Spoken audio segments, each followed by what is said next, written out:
When I was first admitted, it felt as if I was missed. Excuse me. For about a week, my room in the ward was full of flowers, balloons and cards. But the visitors soon dwindled, and all the get-well gifts began trickling down to nothing shortly after. I realized that the only reason I had gotten so many cards and flowers was because sending me their sympathy had turned into a class project. Maybe some people were genuinely concerned, but I doubt it. Even in the beginning, I barely had visitors. By the end of the first month, only my parents came by on a regular basis. Hanako was the last to stop visiting. After 6 weeks, I never saw her again. We never had that much to talk about when she visited anywhere. We didn't touch the subject that was between us on that snowy day ever again. The hospital? It's not really a place I'd like to live in. The doctors and nurses feel so impersonal and faceless. I guess it's because they are in a hurry and they have a million other patients waiting for them, but it makes me feel uncomfortable. For the first month or so, I asked the head cardiologist every time I saw him for a rough estimate of when I'd be able to leave. He never answered anything in a straightforward way, but he told me to wait and see if the treatment and surgeries worked. So I idly observed the scar that those surgeries had left on my chest, slowly changing its appearance over time, thinking of it as some kind of an omen. I still ask the head cardiologist about leaving, but my expectations are low enough now that I'm not disappointed anymore when I don't get a reply. The way he shuffles around the answer shows that there is at least some hope. At some point I stopped watching TV. I don't know why, I just did. Maybe it was the wrong kind of escapism for my situation. I started reading instead. There was a small library at the hospital, although it was more like a storeroom for books. I began working my way through it, one small stack at a time. After consuming them, I would go back for more. I found that I liked reading, and I think I even became a bit addicted. I started feeling naked without a book in my hands. But I loved the stories. That was what my life was like. The days became increasingly harder to distinguish from each other, differing only by the book I was reading and the weather outside. It felt like the time blurred into some kind of gooey mass I was trapped inside, instead of moving within. A week could go by without me really noticing it. Sometimes I'd pause in realization that I didn't know what day of the week it was. But other times, all the things that surrounded me would painfully crash into my consciousness through the barrier of nonchalance I had set up for myself. The pages of my book would start to feel sharp and burning hot, and the heaviness in my chest would become so hard to bear that I had to put the book aside and just lay down for a while, looking at the ceiling as if I was going to cry. But that happened only rarely, and I couldn't even cry. Today, the doctor comes in and gives me a smile. He seems excited, but not very. It's like he's trying to make an effort to be happy on my behalf. My parents are here. It's been a few days since I've last seen them. Both of them are even sort of dressed up. Is this supposed to be some kind of special occasion? It's not a party. There is this ritual the head cardiologist has. He takes his time sorting his papers, then setting them aside as if to make a point of the pointlessness of what he just did. Then he casually sits down on the edge of the bed next to mine. He looks me in the eyes for a moment. "Hello, Hisao. How are you today?" I don't answer him, but I smile a little back at him. "I believe that you can go home. Your heart is stronger now, and with some precautions, you should be fine. We have all your medication sorted out. I'll give your father the prescription."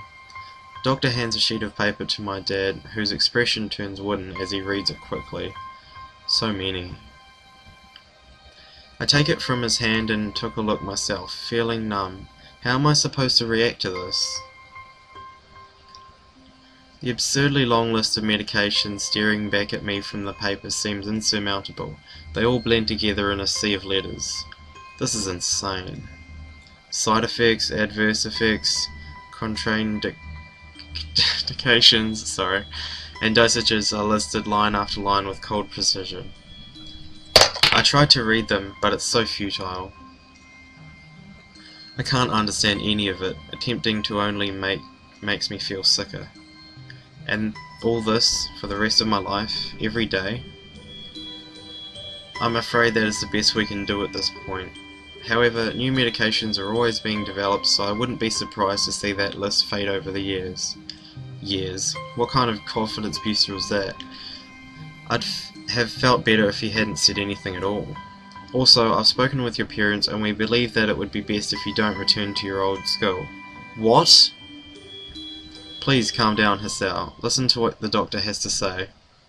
Calm down. The way he says it tells me he knew full well that I wouldn't like it. Am I going to be homeschooled? Whatever of my concern shows, it's ignored.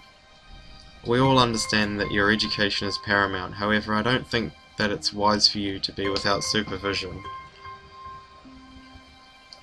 At least not until we're sure that your medication is suitable. So I've spoken to your parents about a transfer. It's a school called Yamaku Academy that specializes in dealing with disabled students. Disabled? What? Am I... It has a 24-hour nursing staff and it's only a few minutes from a highly regarded general hospital. The majority of students live on campus. Think of it as a boarding school of sorts. It's designed to give students a degree of independence while keeping help nearby. Independence? It's a school for disabled kids. Don't try to disguise the fact. If it was really that free, there wouldn't be a 24-hour nursing staff and wouldn't make a hospital being nearby a selling point. Of course, that's only if you want to go, but your mother and I aren't really able to homeschool you. We went out there and had a look a couple of weeks back. I think you'd like it. It looks like I really don't have a choice. Compared to other heart problems, people with your condition usually tend to live long lives. You'll need a job one day, and this is a good opportunity to continue your education. This isn't an opportunity. Don't call it an opportunity. Don't call it a goddamn opportunity.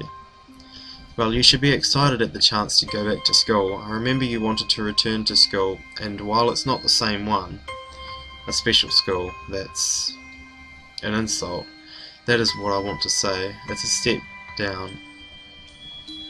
It's not what you think. All of the students there are pretty active in their own sort of way. It's geared towards students that can still get around and learn but just need a little help, in one way or another. Your father's right, and many of the graduates of the school have gone on to do amazing things. A person doesn't have to be held back by their disability. One of my colleagues in another hospital is a graduate. I don't care. A person doesn't have to be held back by their disability. That's what a disability is. I really hate that something so important was decided for me, but what can I do about it? A normal life is out of the question now. It's funny. I had always thought of my life was actually kind of boring, but now I miss it. I want to protest. I want to blame this lack of reaction on shock or fatigue. I could easily yell out something now, something about how I can go back to school anyway, but no. I don't say anything. The fact is that I know it's futile. I look around the room, feeling very tired of all this. The hospital doctors, my condition, everything. I don't see anything that would make me feel any different. There really isn't a choice. I know this, but the thought of going to a disabled school, what are those even like? As much as I try to put a positive spin on this, it's very difficult. But let me try. Alright guys, we are going to stop that there for the first part. We'll just save this. So yeah, tell me if you like this.